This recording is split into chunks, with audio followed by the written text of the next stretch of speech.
Okay, so we all know the amount of variety we get from Roblox games is near zero these days. However, what if I told you might still have a chance at creating a fun and engaging game as a starter developer? There's a common theme that has been repeating itself in Roblox for years right in front of our eyes, and I'm 100% sure you're not fully aware of it. This theme has managed to prove to us that there's one specific formula that can be used to create a successful game. I mean, who would have thought that the secret to this would be something so simple and hiding in plain sight? What's this secret formula, you might be wondering? I'll tell you in a moment, but first, let me tell you a quick story. Back when I first started game development in 2021, a question kept bugging my mind. That question was, what game or what types of games should starter developers start? Because, you know, you can't really pick a very ambitious project because otherwise you're just not gonna finish it.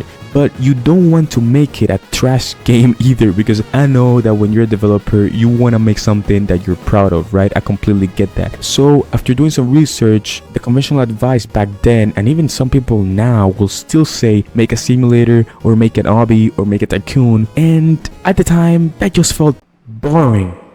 I felt that those projects were boring, not because of the types of games that they were or are, but because I was already so sure I'd be able to make them that it wouldn't even be a challenge. And don't get me wrong, I've tried making them, it's just too boring for me. So what did I do? I just started making different projects with their own concepts that would be interesting to me. I tried making a battle royale game, completely trash by the way, because it was my first game.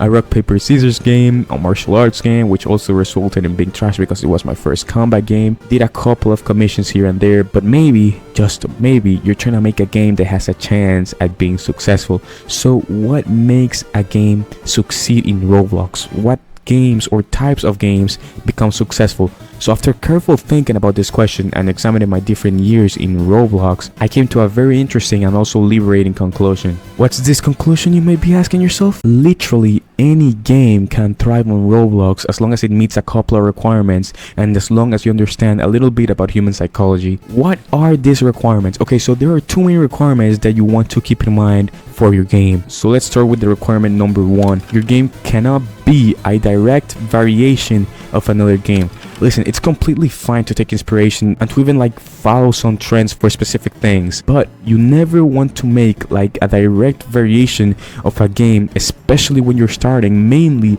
because it takes a whole lot of experience to compete with the other existing game with literally the same concept as yours. And chances are you don't have neither the money or the experience to start the project or to even maintain the project, which is another topic in itself. If you take a look at one of the biggest and latest successful games on Roblox, Blade Bowl, you'll see that Blade Bowl has a simple concept, simple lobby, decent UI, decent maps. Now, first of all, people will always play the original game more. That's the first thing, proven since Blade Bowl has a lot more numbers in players than any of its variations. Second thing, if you try any of its variations, you'll see that they'll always be trying to compensate for their lack of creativity, because that's what it is, lack of creativity in some aspect. The most common ones being either faster progression or just better aesthetics. And what's curious is that even with these two advantages, they are barely competing with the original. Why? The reason for this is because people have already invested too much time and energy and maybe even money into the original by the time the ripoff comes out. We as humans, despite our great ability to adapt, we actually hate change, especially when we've already invested so much into something. Let me give you an example to prove my point, and this will be a real example, by the way. Countless times people have tried to educate and modernize people that live in tribes and have this more natural way of living, right? You know how people went on colonizing American stuff, trying to modernize the people wouldn't want to change, and then it would happen what happened. But what's actually interesting is that there's always been a very small number of people that will see the potential or have the guts to just take on the change, and they just willingly get modernized. Now, if you compare this to Roblox Blade Bowl, then it becomes pretty obvious what my point is. Obviously, you can't force players to play other games, that's impossible, but rather focus on what I said last. There'd always be a small number of people that would see the potential or have the guts to take on change. This means that if your game is a variation of another game, generally only a few of the original player base will go to your game unless you have an outstanding set of game dev skills and you're able to add something completely jaw-dropping to the game. And you might be confused since there are a lot of simulators and tycoons on the platform, but let me tell you that these people, like, first of all, they have almost specialized on what they do, and they've discovered a strategy to very easily market their game so they can get those players. And for the most part, the most successful tycoons and simulators you see on the platform stand out and will always have the majority of the player base. Now, moving on to requirement number 2, which is creating casual games. So basically, casual games are just these types of games that players can play and they can just have a good time basically anytime they hop on. For example, Blade Ball is a casual game. Murder Mystery is a casual game. The Epic Mini Games is a casual game. Hey, listen, if you don't like any of these games, I'm not saying to create these games. I'm saying to take the general idea of what these games stand for. Literally, you can join at any time, and the level of gameplay you are going to have when you play them will depend almost completely on your skill in the game, and you can have a good time literally anytime. You can hop on the game and just pass some time. Now, a lot of people are mad at the current stage of Roblox development because, you know, some very developed games with these beautiful and long stories and this incredible art and aesthetics don't get popular on the platform, and then they just start throwing trash at Roblox. And I'm like, bro, do you even understand the player base that's on Roblox, bro?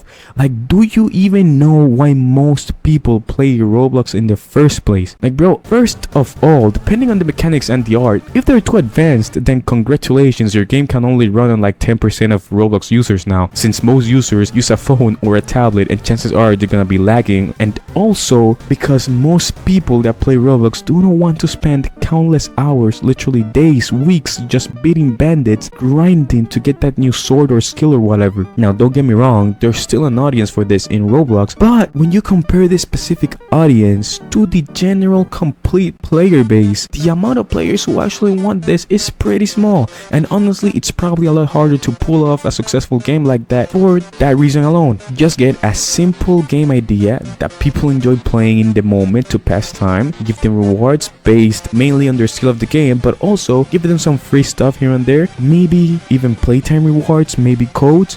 These are the types of games that have the highest success rate in Roblox. Literally casual games that have a somewhat original idea that are fun to play, not mattering when you hop on. Games that you play just to pass the time. And also, coincidentally, more often than not, they're a lot easier and quicker to make, which is perfect for devs without a lot of experience or budget. And the last thing I want to give as a bonus, since you've watched this far, is following trends. Now, the last time I mentioned this, some people got mad. I know that I've mentioned a lot of people getting mad in this video, but some people got mad because I was quote-unquote encouraging people to follow trends. But what I actually mean, for example, is that most thumbnails for specific themes of games are made in a certain way. Maybe find that and replicate it. Most games share a couple of things in common, like codes. Maybe you should implement that. If the people who are at the top are doing it, then chances are it might be worth it, right? Because they're doing it for a reason. But maybe that's a topic for another video. But yeah, that's all I got for today, man. Also, hold on, quick announcement to the real ones who stay until the end of the video. I'll be revealing a couple of projects I'm currently working on at the moment. I mean, not in this video, but soon. Keep watching until the end of my videos, so stay tuned for that. That said, keep leveling up, bro. Be safe, and I'll see you when I see you.